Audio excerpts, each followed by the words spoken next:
حضرت ابو عیاش زرقی رضی اللہ تعالیٰ عنہ سے روایت ہے، رسول اللہ صلی اللہ علیہ وآلہ وسلم نے فرمایا، جو شخص صبح کے وقت یوں کہتا ہے، لا الہ الا اللہ وحدہ لا شریک لہ لہ الملک ولہ الحمد وہو علی کل شیء قدیر، اکیلے اللہ کے سوا کوئی معبود نہیں، اس کا کوئی شریک نہیں،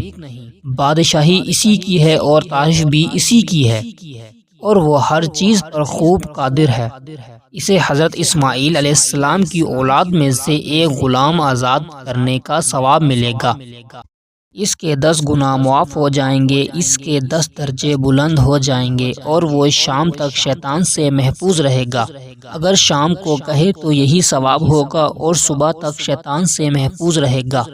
ایک آدمی کو خواب میں رسول اللہ صلی اللہ علیہ وآلہ وسلم کی زیارت ہوئی تو اس نے خواب میں عرض کیا، اے اللہ کے رسول، ابو عیاش آپ سے اس طرح کی مذکورہ حدیث روایت کرتے ہیں۔ آپ نے فرمایا، ابو عیاش سچ کہتا ہے۔ سنن ابن ماجہ حدیث نمبر 3867۔ حضرت ابو ہریرہ رضی اللہ تعالیٰ عنہ سے روایت ہے، رسول اللہ صلی اللہ علیہ وآلہ وسلم نے فرمایا، جب صبح ہو جائے تو کہو،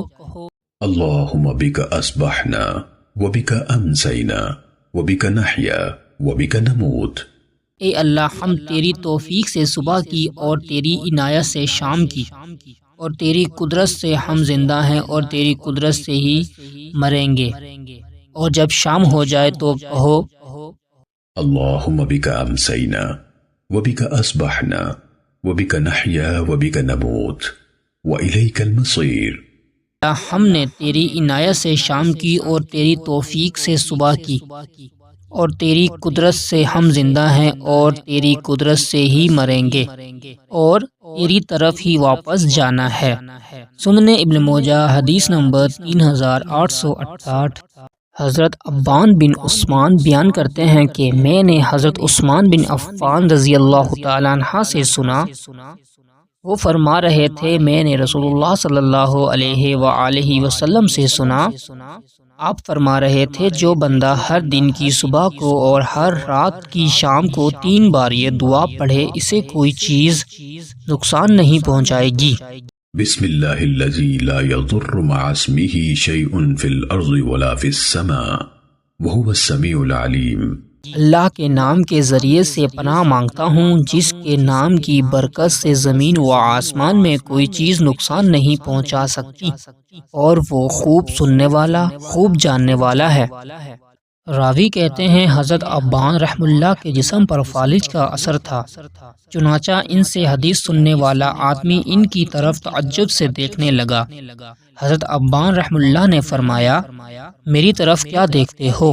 حدیث اسی طرح ہے جیسے میں نے تجھے سنائی ہے، لیکن اس دن میں نے یہ دعا نہیں پڑھی تھی،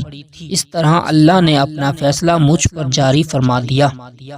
سنن ماجہ حدیث نمبر 3869۔ نبی صلی اللہ علیہ وآلہ وسلم کے خادم حضرت ابو سلام سے روایت ہے،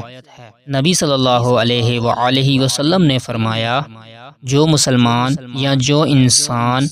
یا جو بندہ شام کے وقت اور صبح کے وقت یوں کہتا ہے،